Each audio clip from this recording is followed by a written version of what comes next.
For by grace you have been saved through faith, and this is not your own doing, it is a gift of God, not a result of works, so that no one may boast.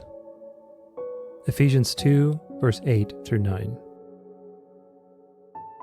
One of the greatest debates in Christianity is centered around how this famous passage from Ephesians is interpreted. That debate is traditionally referred to as Calvinism versus Arminianism, which is named after two prominent theologians during the Reformation. But these names often distract from the core issue.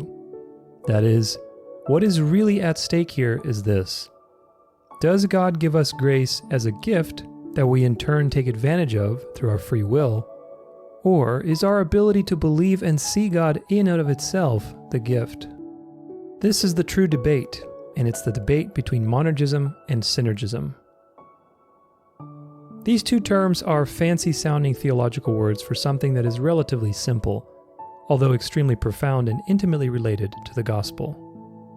The situation that they aim to describe is the nature of salvation itself. Does God save the sinner without his or her cooperation, which is monergism, or does salvation come about by God and the sinner cooperating together? In our modern libertarian world, which is based on several key developments of the last few centuries, like humanist philosophy, the Enlightenment, and the French Revolution, the latter seems like the right idea, that we cooperate with God to bring about the outcome in some way. Of course, He's doing most of the work, but we are free, autonomous beings, and God intended for us to choose so that it would be genuine. Christ offers us the possibility of grace through His sacrifice, but in the end, it is we that need to take advantage of it so that we are saved. Unfortunately, for most of the Christian world today, this couldn't be farther from the truth of the gospel. Even more unfortunate is another thing. Those rightly advocating what the Bible teaches about God predestining reality for His glory and saving sinners without their cooperation, because He's completely sovereign, often get criticized for believing we are just all a bunch of mindless robots walking around. In a world that runs on the lie from the Garden of Eden, it is a mortal sin to stand for the sovereignty of God. Yet this is what distinguishes the gospel from every other spiritual path in history.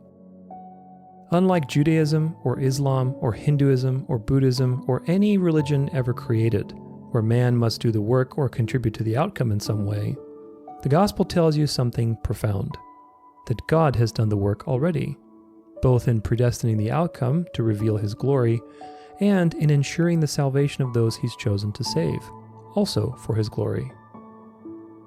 And we know that for those who love God, all things work together for the good, for those who are called according to His purpose. For those whom He foreknew, He also predestined to be conformed to the image of His Son, in order that He might be the firstborn among many brothers. And those whom He predestined, He also called. And those whom He called, He also justified. And those whom He justified, He also glorified. Romans 8:28-30.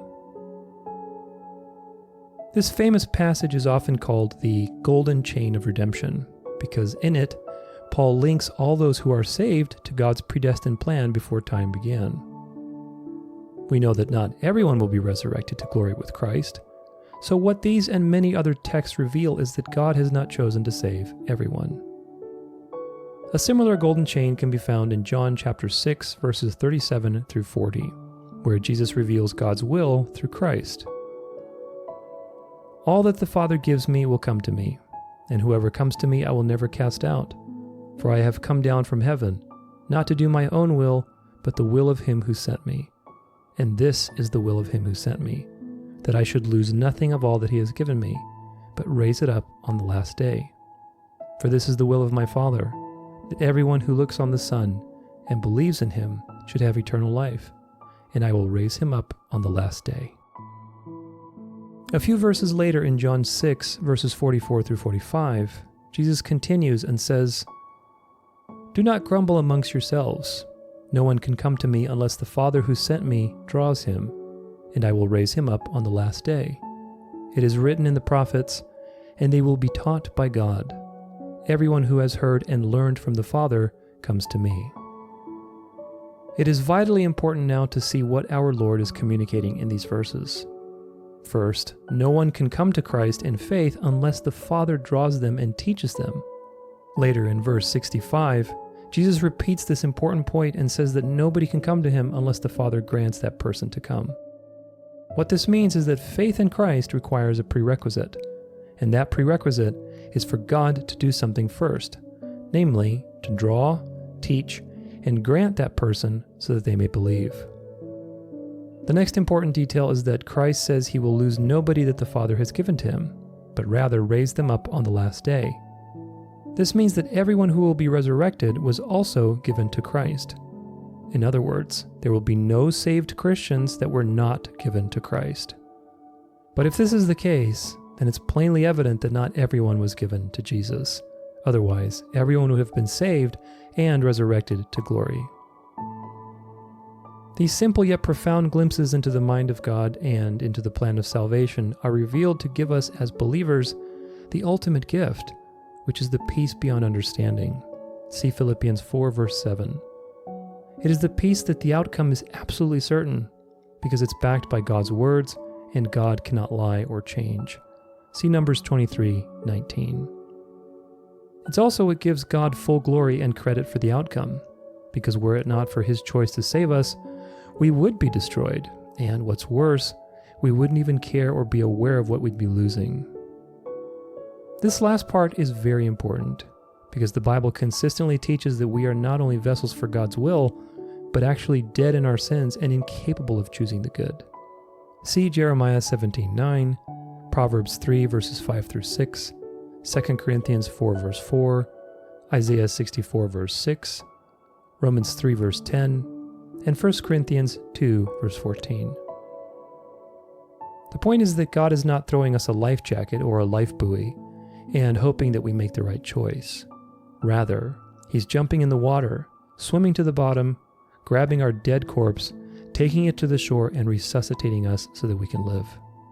This is the view of monergism, and it's the correct way to understand the gospel, regardless of how controversial it may seem or what questions may arise. Predestination versus fate. Besides giving us total peace in the outcome, why all of this matters is that predestination is a source of immense joy and gratitude for our lives in the present moment. Many falsely conflate the idea of biblical predestination with the pagan notion of fate, where a mechanistic, impersonal universe forces predetermined outcomes on people. This is so far from the truth, and understanding why these two things are different is the key to understanding a monergistic view of the gospel. The key difference between God and fate is that God is a person, and that person is full of steadfast love, joy, mercy, and truth. God is also glorious and has predetermined all of reality to reveal his glory. Because God's glory is the most satisfying, brilliant, and profoundly valuable thing that there is.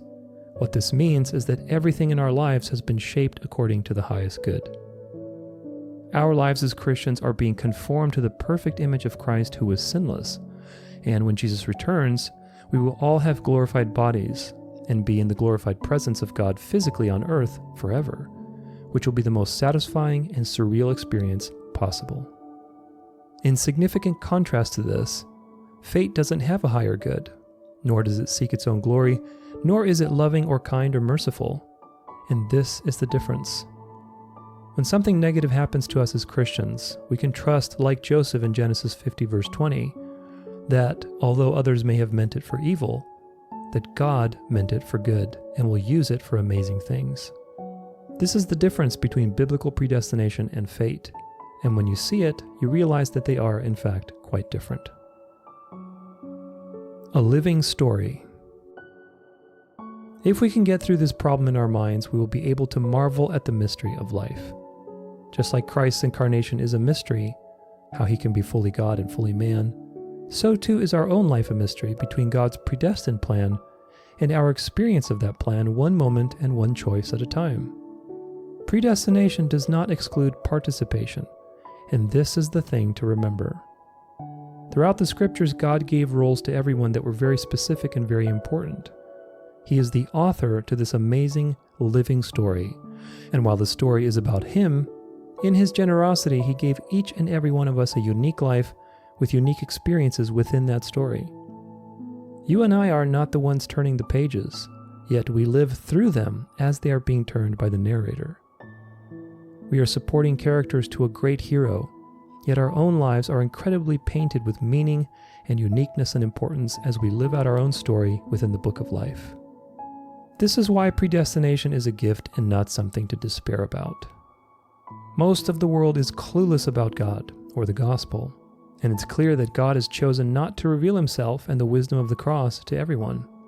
While my goal today wasn't a theology lesson on monergistic salvation, I do want you to get in touch with the preciousness of the gift that we've been given through God's grace.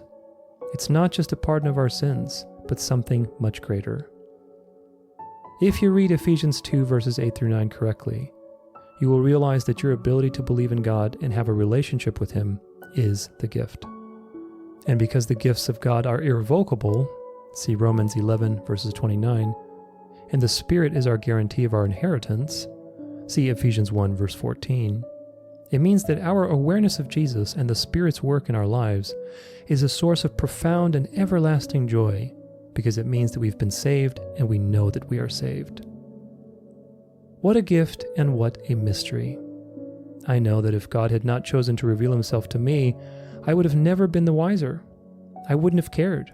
I wouldn't have understood, and I wouldn't have known what I was missing. Like most of the world, I would have remained ignorant and in rebellion, pursuing my own passions until I would eventually be destroyed. This what-if scenario is truly a mind-boggling thing to ponder, because instead of this stark outcome, here I am, and here you are too.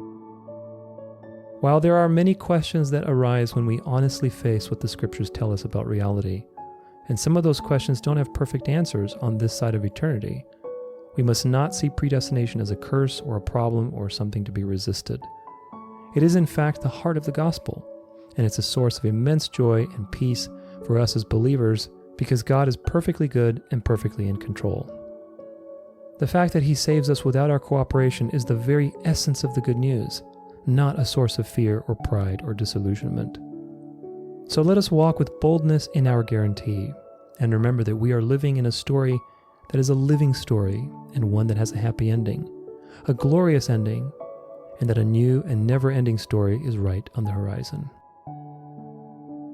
But as it is written, what no eye has seen, nor ear heard, nor the heart of man imagined, what God has prepared for those who love him. 1 Corinthians 2, verse 9.